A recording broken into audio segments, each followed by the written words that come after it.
Hey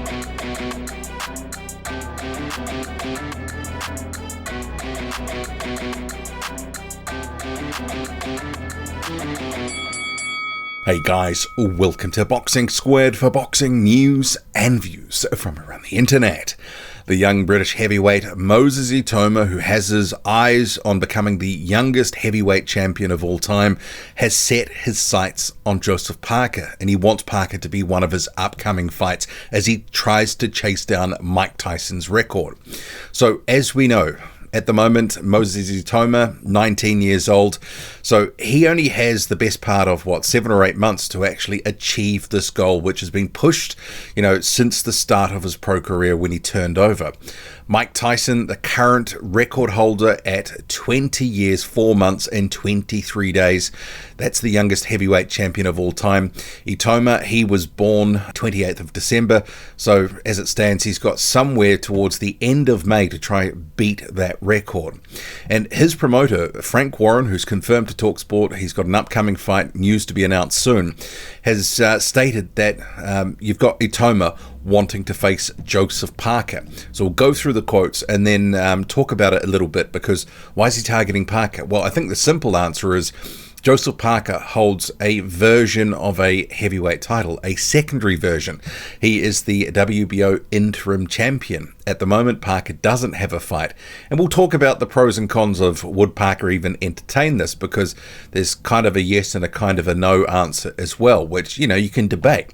So in terms of Frank Warren, he says his next fight, the one that he wants, is Joseph Parker. You heard it right. That's what he said. That's what he was talking about, and he said, I really fancy that fight. I think it's a big reality within the next 12 months if he keeps doing what he's doing. I don't want to rush him because obviously he's very young, and still, as far as maturing as a man, that's still to come. It's frightening when you think how strong he'll be when he does that. He's in a hurry, and it's my job and his manager's job to temper that and pick the right fights at the right time. But I'm enthused with his enthusiasm, and I'm a big believer. We've been sponsoring him since he was 15 or 16. We've been big believers in him all the way through. He's just an unbelievable boxing prodigy. There's no doubt about that.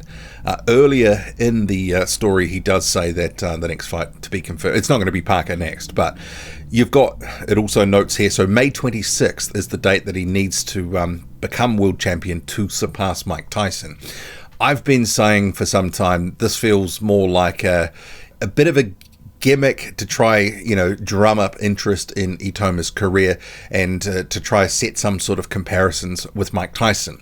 Is it really feasible? I mean, he hasn't been fighting that frequently. Tyson on his come up was fighting basically a couple of times a month, and by the time he had his title, he had quite a few fights. At the moment, you've got Moses Itauma, 10-0. He's coming off a win against Marius Vuk. That performance raised some eyebrows because he stopped Vuk within 2 rounds. But Vuk, who was a former title challenger, a decade removed from that, he's been a journeyman in recent years, but he's 44 years old and way faded. He didn't look like he wanted it.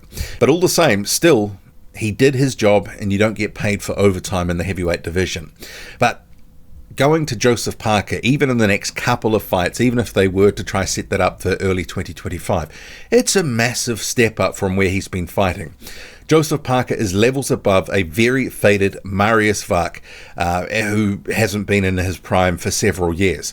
And when you look at the rest of the record, in recent times, there's been a lot of showcase fights, a lot of nothingness, guys with padded records like Ilya Menentsev. So, the only one that gave him a bit of resistance was earlier in his career, Konstantin Dobyshenko, who is one of the most durable journeymen in the division, and Itauma didn't really put a dent in him.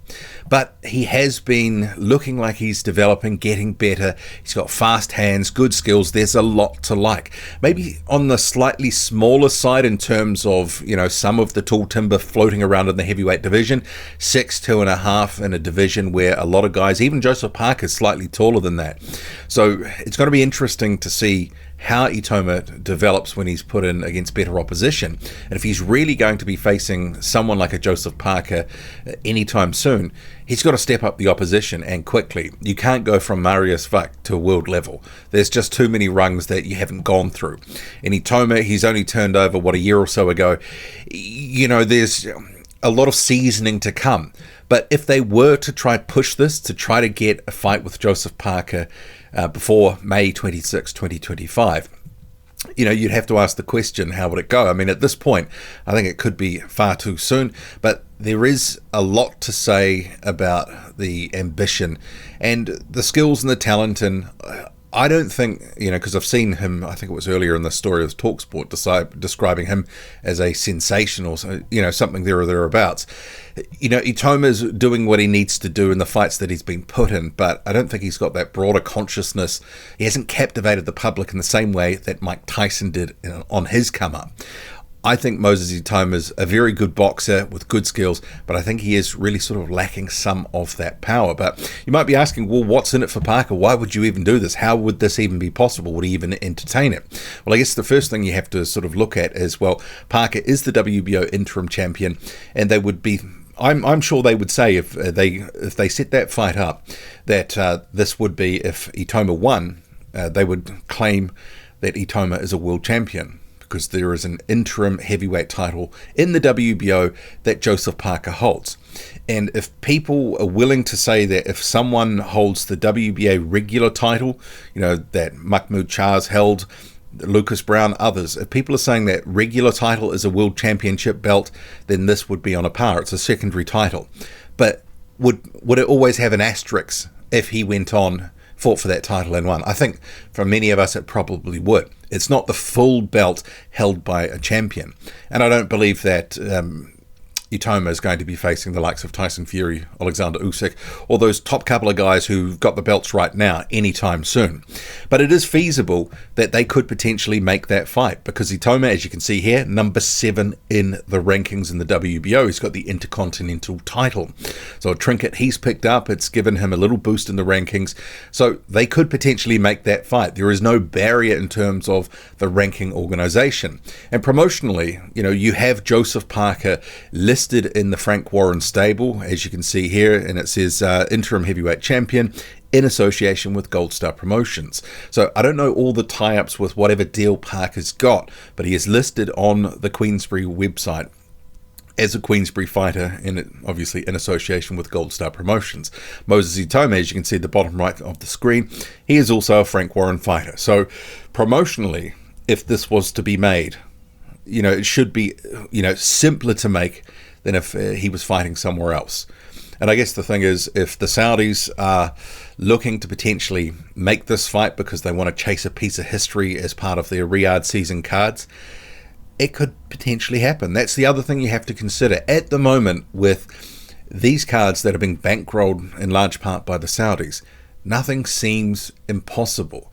A lot of fights and matchups that wouldn't have happened previously have been made because the promotional walls and managerial walls, the exclusivity, that sort of stuff has come down because money has been greasing the wheels to make things happen. So you might say, well, Parker would never consider this, but what if the Saudis said, well, we'll give you $5 million to face Moses Itauma? And I think at this stage, Joseph Parker would fancy his chances in that fight. I think it would be a competitive fight, given what we've seen of Itauma so far. It's not going to be he's going to go in there and get completely exposed. I'm sure he would put up a good performance, but it's still pretty young in the day in terms of Itauma's career for that sort of fight. Like I said at the start of the video, some of this trying to go for the record feels like it's a promotional gimmick of some sort to keep him in people's minds a little. I mean, I'm doing a video on this as well, but because of the situation we exist in now, we can't actually rule it out entirely, because if Itauma had a couple of fights at the end of this year, progressive step-ups, he has been ordered to face Solomon Dakers for the English title by the British Boxing Board of Control. If he won that, then has another fight that's a step-up after that, and he looks, $1 million in all those fights. The possibility of a fight with Parker looks a lot more likely. The conversation could be very different in a few months' time if he has more, good results and credible fights behind him. And if the promoter and the fighters agree, if there's Saudi money on the line to make this happen, it could happen. But the downside, I guess, if you're Joseph Parker, you're like, well, I've just taken down Zhang Jilei in a decision win in my last fight. I beat Deontay Wilder. I've really reinvigorated and resuscitated my career in the past year or so as part of these Saudi cards. What's really in it for me apart from money? Because you could also say that he would be agreeing to be effectively a potential stepping stone for Moses Itauma, that he could be part of history, but if he got beaten on the wrong side of that, because I'm sure they would be declaring Itauma a champion of sorts if he wins that secondary title, if they were to fight. So Parker might be thinking, well, Itauma's below me. He's, has been fighting, very faded journeymen and, showcase fights. He hasn't, been doing a lot recently. Why would I even entertain that? But I guess if there's enough money on the line and there's the will to make it with the backing of the Saudis and the promoters and everyone involved goes, okay, well, let's roll the dice. It could happen. But, to me, it still feels a little bit far-fetched. But Itauma, clearly an ambitious fighter. And I've seen a lot of people in comment sections in recent times, even after Itauma's just blown out just rank journeymen, not even the good ones, that he would beat certain fighters in the heavyweight division. I've seen people say Itauma would beat Joseph Parker right now. I think, that's a bold call based on what we've seen. And the fact that he really we haven't even really seen him properly chin-checked yet. So we don't know how certain things are going to hold up, but also the fact that, slightly on the smaller side in terms of the heavyweight division, there's going to be guys that have certain advantages over him. We haven't seen him tested in so many ways. But I like the enthusiasm. Is it a reality? Well, I think we're going to have to see the rest of the year play out before we really know if this is something that's going to be a viable, possible option. He's going to have to go on a bit of a tear, if he faces Solomon Dacus, knock him out in a round or two, and go through some fights that basically give him the, okay, well, he would be ready or more ready for a type of fight with the Joseph Parker. What do you make of it all? Drop a comment loud and often. Hit like, hit subscribe, follow me on Twitter. Boxing_squared. I'm out.